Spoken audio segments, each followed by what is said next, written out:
I'm joined today by Chris Shelton, who's a former high-level Scientologist. He was a Scientologist for 27 years. He's the author of the recent book, Scientology A to Xenu, an insider's guide to what Scientology is really all about. Love the title of the book. So tell me, how did you get into Scientology? I mean, was it through your parents? Were you a second generation Scientologist? Yeah, that's exactly right. I am a second generation. My parents got involved when I was about 4 years old. And what was the earliest memory, or what are your earliest memories of Scientology? My earliest memories actually are hanging out at the Pasadena organization back in the 70s, growing up, and doing some classes, doing some children's type classes, communication courses, and things like that. It didn't make any sense to me. It was pretty confusing stuff at the So I was time. going to say, And like, I, what are children taught? Like, at what types of things are taught to kids who are in Scientology? Well, you're raised with the lingo, of course, and some of the basic concepts of it in terms of, you're a spirit and that sort of thing. But courses, classes-wise, they have children's communications course, and they have children's study courses and things like that. And when you, well, I guess for people who aren't already sort of initiated into this, talk a little bit about the levels of Scientology, and then talk to us a little bit about what level you got to and sort of what that means. Sure. Scientology promises a sort of personal spiritual immortality and personal freedom is how they call it, right? A sort of a godhood or apotheosis sort of thing. And they have this divided into levels of services that you do as you climb this bridge to total freedom, they call it. And you're sort of crossing from this horrible existence on earth to this wonderful spiritual immortality sort of thing. And along the way are all these different levels through the counseling they offer. The first milestone being what's called the state of clear. And this was something described in Dianetics. This is old, back to 1950, before, predates Scientology, which is, sort of a full release from all psychoses and neuroses and things in your mind that are affecting you from past traumatic experiences and whatnot. And I have to just say up front, it'd be wonderful if these things really existed, but they don't. So, but this is how they describe it. So first you have clear, and then above that are these higher levels of spiritual awareness and ability, which are called operating thetan levels, or OT levels, thetan being the Scientology word for a spiritual being. They don't call it a soul or a spirit, they call it a thetan. So you have these levels that you go through, and that's where the Xenu story, for example, comes in, is at OT level 3. And there are 8 released OT levels in Scientology. And to what level were you able to ascend? I got to the state of clear, but like many, many, many Scientologists, that was achieved and then taken away, because there was, about 3 or 4 times now they've done these reviews where they say, oh yeah, no, you didn't really make it, and so now you're required to pay more money because we, didn't actually get it done properly, and you're going to pay to redo services you've already done because you didn't really achieve it. So I got clear. Ballpark for me, if you can. What is the cost average, right, to get to the clear level? What do people more or less pay by the time they've gotten to that point? Generally speaking, $125,000. Okay, and that might be over a period of how many years? Oh, that could be as fast as you want it to go, but well, at least a year. I mean, at least that. But generally speaking, people take years to get to the state of clear, because it costs a lot of money and it takes a lot of time. And especially over the last 20 years or so, they've really been milking people. So it could be upwards of $200,000. And that's between, donations as well as the counseling you're paying for. They make you buy Hubbard's lectures and listen to them and his books, and you have to read them. And there's a lot of costs involved in Scientology that are sort of hidden costs that you don't know about until you become part of the system. They hit you up for money all the time. In your heart of hearts, when you were really in this, right? Did you Mm. literally believe all of the teachings of Scientology? I mean, L. Ron Hubbard, I've read about him talking about his trips to Venus and Mars, I believe, and we know about the I forget even the age of the universe under the teachings of Scientology, but it's just an outrageous number. Did you truly believe that, or did you always have some sort of doubts about those stories? No, I was a true believer for many years. It was very easy for me to be a science denier Hmm. because you believe L. Ron Hubbard. You believe what he says. And he, castigates science and physics and everything really that disagrees with him. And he claims to be the only one who have discovered these truths about life.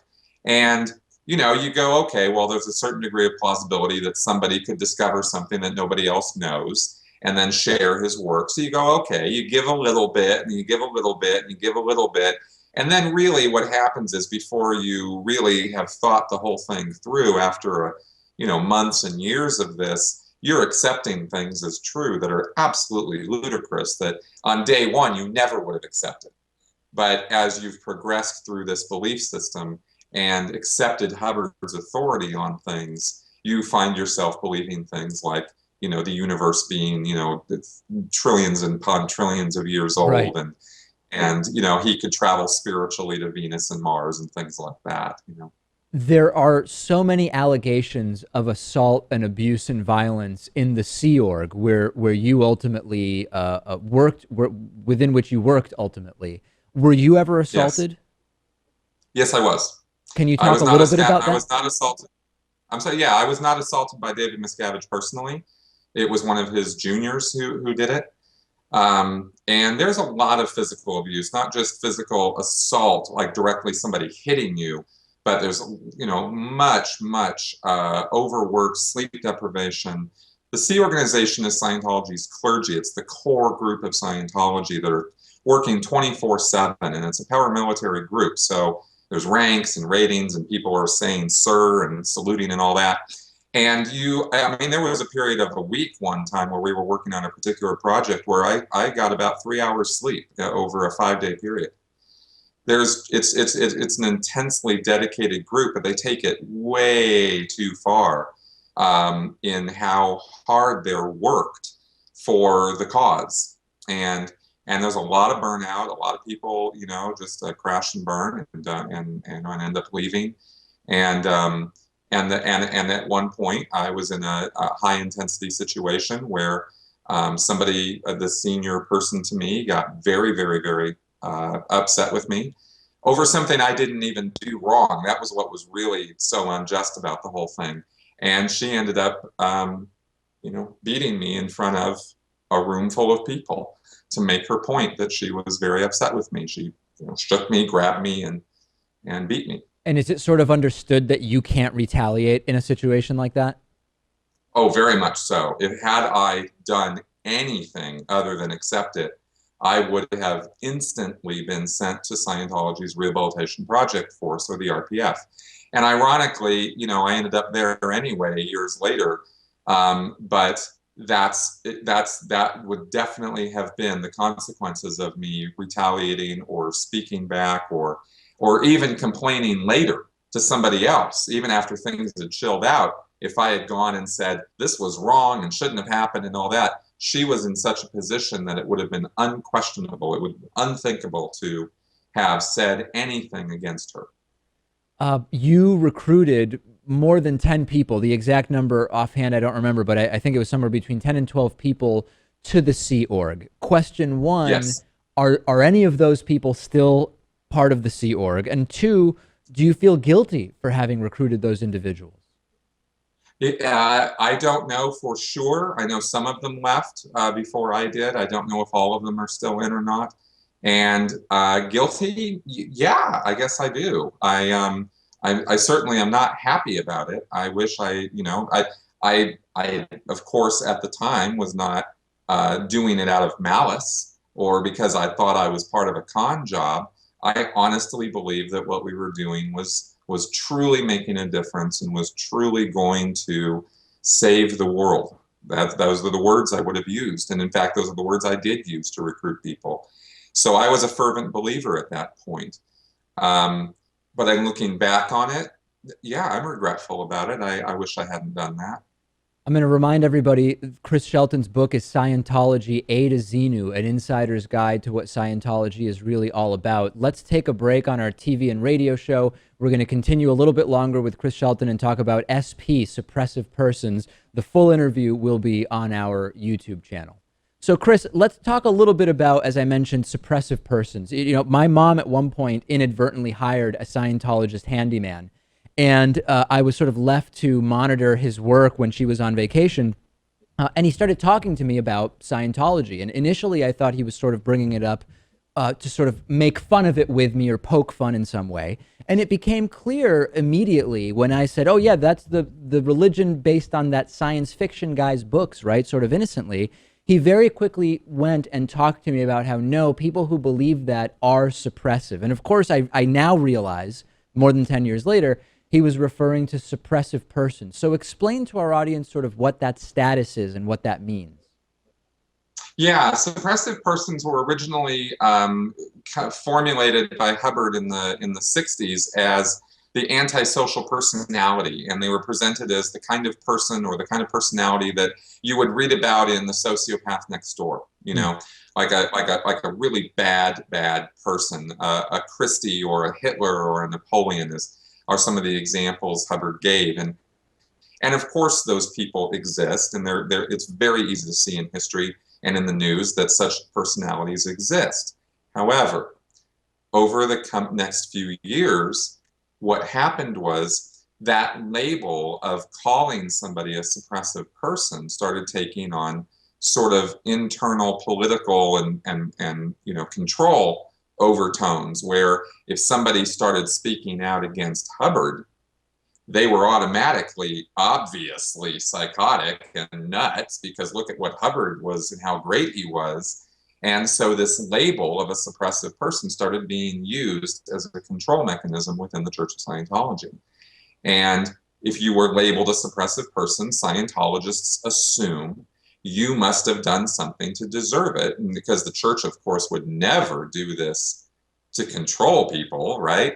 And so they just accept that if you're declared or labeled a suppressive person, you have done bad things, and they don't even need to know all the specifics of it. Originally, it was written on a piece of yellow or goldenrod paper. Your name, suppressive person, declare, and you know, Chris Shelton is hereby declared a suppressive person because he did X, X, Y, Y, and Z, Z. And they would post these up on notice boards, and everybody would know that they needed to break contact with you forever. You were persona non grata, and this includes family, friends, business associates, everybody. Yeah, this sounds like at you know, in New York City in parking garages around holiday time, they put up a board and they thank people who have tipped. And so it's sort of like a board of shame. If your name's not on the board, you know, people are, I guess, supposed to think less of you. This is sort of the opposite. They put up on the board the names of the people that are suppressive. What had you done to be labeled as such? I was labeled a suppressive person because I simply spoke my mind. I posted on the internet that I had disagreements with Scientology. I had a just a very long series of bad experiences with Scientology because they were persecuting me. And then they, as a result of that, they declared me a suppressive person. It was really simply exercising my First Amendment rights. You don't really have those rights in Scientology. They say you do, but you don't. Not if you direct that criticism towards the church or its leaders. And I, you know, lost my fiance. I lost friends I'd had for 20 years overnight, all gone. And that was quite devastating. And it's a tool the church wields to control its members and keep them in line. Yeah, we've spoken to Marty Rathbun, Claire Headley, and Lori Hodson, and they've all sort of told their story of leaving and of separation and described it similarly to how you're talking about it. Were you able to leave in a simple way, or was it even difficult for you to leave the Sea Org and Scientology? It took me 9 months to what they call route out or leave the Sea organization because I didn't want to work for them anymore. But I still wanted to be a Scientologist at that point. This was in 2012. I was kind of, okay, I'm done working for this group. It's, I'm not really achieving my goals personally. I'm not happy. So after 17 years of working for the Sea Org, I said, okay, enough's enough. I want to quit. I went through the whole process you have to do that. And in December 2012, I was no longer a Sea Org member, but I was still a Scientologist. I started being persecuted because what I didn't realize is that as an ex-Sea Org member, you're the lowest of the low. You're treated as a third-class citizen. You are, sort of like back of the line. We don't want you around, that sort of thing. And yet I was trying to make a go of it as a Scientologist, as a public Scientologist now. I was going to pay for my services. I wanted to, take part of all the goods that I'd been, getting other people to for all those years. And then they weren't going to have any part of that. And it got me looking more deeply into what is this really all about, that I'm being treated this way. And that's when I got on the internet. And that's when I went down the rabbit hole and found out all about all the lies that Hubbard and Scientology are actually all about. And it took me about 3 months to get through a lot of that and really delve in and get the facts of the matter. And I was so upset. I mean, there really aren't words to describe how upset I was after spending 27 years of my life doing this and finding out it was all, So I started speaking out, and shortly thereafter, I lost all Scientology connections, and I was declared a suppressive person. Last thing I want to touch on in the very limited time we have left, since the book came out, have there been repercussions, threats, contact with Scientologists? Not directly. There have been some indirect communications sent my way that indicated to me that they're keeping an eye on me. And, I have mixed feelings about it. It's not unexpected. I've been a pretty vocal advocate and critic, and I intend on continuing that. What that really tells me is, of course, that my book is the truth, and they don't like it, and that people should read it.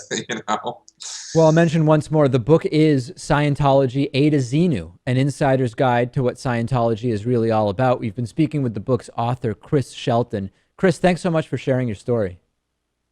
Absolutely. Thank you. And they can find the book on Amazon, by the way.